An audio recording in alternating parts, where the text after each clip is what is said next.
Breaking news చూస్తున్నాం. Jubilee hills నియోజకవర్గ ఉప ఎన్నికను బీఆర్ఎస్ పార్టీ అత్యంత ప్రతిష్టాత్మకంగా తీసుకుంది. పార్టీ అధినేత కేసీఆర్ స్వయంగా రంగంలోకి దిగి ఎన్నికల వ్యూహ రచనపై దృష్టి సారించారు. ఇందులో భాగంగా నేడు తన ఫామ్ హౌస్ లో పార్టీ ముఖ్య నేతలు, నియోజకవర్గ ఇన్ఛార్జీలతో ఆయన కీలక సమావేశం నిర్వహించనున్నారు. ఈ భేటీలో ఉప ఎన్నిక ప్రచార సరళిపై చర్చించి నాయకులకు స్పష్టమైన దిశానిర్దేశం చేయనున్నారు.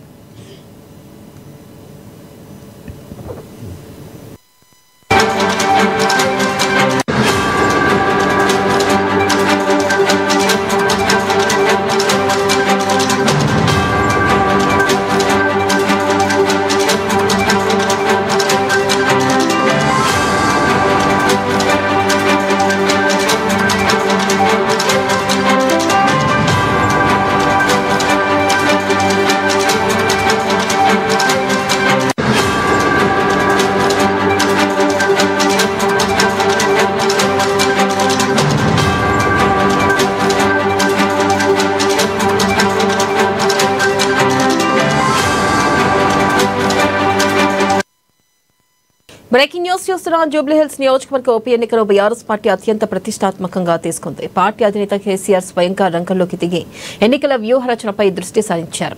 ఇందులో భాగంగా నేడు తన ఫామ్ హౌస్ లో పార్టీ ముఖ్య నేతలు, నియోజకవర్గ ఇన్ఛార్జీలతో ఆయన కీలక సమావేశాన్ని నిర్వహించనున్నారు. దీనిపై మరింత సమాచారాన్ని మా ప్రతినిధి భవిత ఫోన్ లైన్ ద్వారా అందిస్తారు. భవిత, చెప్పండి.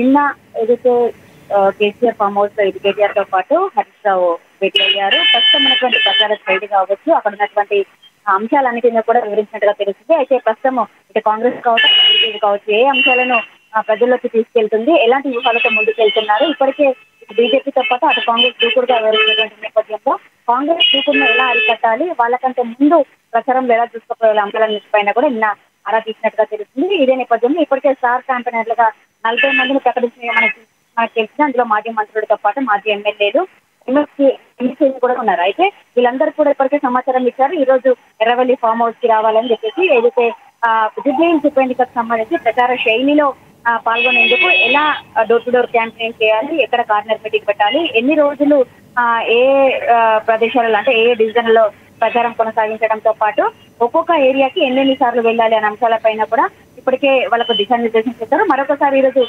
పూర్తి వివరాలతో అంటే ప్రస్తుతం అక్కడ ఉన్నటువంటి అంశాలు కావచ్చు, గత బీఆర్ఎస్ ఇప్పటికే సానుకూలంగా ఉన్నటువంటి నేపథ్యంలో కొంత కష్టపడితే కనుక ఖచ్చితంగా విజయం మనమే సాధించవచ్చు అన్నట్టుగా కూడా ఇప్పటికే వాళ్ళకి అధైర్యపడద్దు అన్నట్టుగా కూడా కొన్ని సిద్ధం చేసినట్టుగా తెలుస్తుంది. ఈ నేపథ్యంలోనే మరొకసారి అక్కడ ఉన్నటువంటి అంటే జూబ్లీహిల్స్ ప్రచారంలో పాల్గొన్నటువంటి డివిజన్ ఇన్ఛార్జ్ కావచ్చు, డివిజన్ అధ్యక్షులు కావచ్చు, మాజీ ఎమ్మెల్యేలు, ఎమ్మెల్సీలు, మంత్రులు వీళ్ళందరినీ కూడా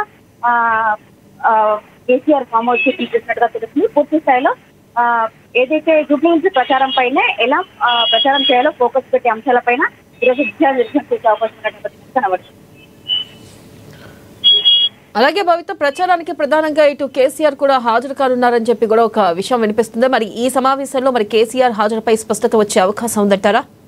ఖచ్చితంగా. ఎందుకంటే ఇప్పటికే గత కొన్ని రోజులుగా పార్లమెంట్ ఎన్నికల తర్వాత పూర్తి స్థాయిలో కేసీఆర్ ఫామ్ హౌస్ కి చేసినటువంటి పరిమితమైనటువంటి విషయం మనం చూస్తూ వస్తున్నాం. అయితే ఈ అంశానికి ఏదైతే జూబ్లీ హిల్స్ ఉప ఎన్నికకు సంబంధించి కేసీఆర్ కనుక బయటకు వచ్చి ఒకసారి ప్రచారంలో పాల్గొంటే కనుక ఖచ్చితంగా విజయం మనదే అని చెప్పేసి ఇప్పటికే కేటీఆర్ తో పాటు హరీష్ రావు భావిస్తున్న నేపథ్యంలోనే నిన్న జూబ్లీ హిల్స్ ఉప ఎన్నికకు సంబంధించి చర్చించినటువంటి అంశాలతో పాటు ఒకసారి అంటే కేసీఆర్ కూడా ప్రచారంలో పాల్గొంటే బాగుంటుందని చెప్పేసి కూడా వాళ్ళకు కొంత విజ్ఞప్తి చేసినట్టుగా తెలుస్తుంది. దానికి సంబంధించి ఈ రోజు అంటే ఎవరెవరు ఎక్కడెక్కడ ఏ డివిజన్లలో పర్యటించడంతో పాటు ఎలా ప్రచారంలో ముందుకెళ్లే అంశాలను వివరించడంతో పాటు కేసీఆర్ కూడా పాల్గొంటారా లేదా ఒకవేళ పాల్గొంటే ఎప్పుడు పాల్గొంటారా అంటే మనకున్నటువంటి సమాచారం ప్రకారం ఒకవేళ కేసీఆర్ ప్రచారంలో పాల్గొంటే కనుక ఖచ్చితంగా చివరి రోజుల్లోనే ప్రచారానికి కేసీఆర్ బయటకు వస్తారనే ప్రచారం జరుగుతున్నటువంటి నేపథ్యంలో ఎప్పుడు పాల్గొంటారు, ఒకవేళ పాల్గొంటే ఎప్పుడు పాల్గొనాల్సి వస్తుంది అనే అంశాన్ని కూడా ఈరోజు స్పష్టత వచ్చే అవకాశం ఉన్న నేపథ్యం అయితే కనబడుతుంది.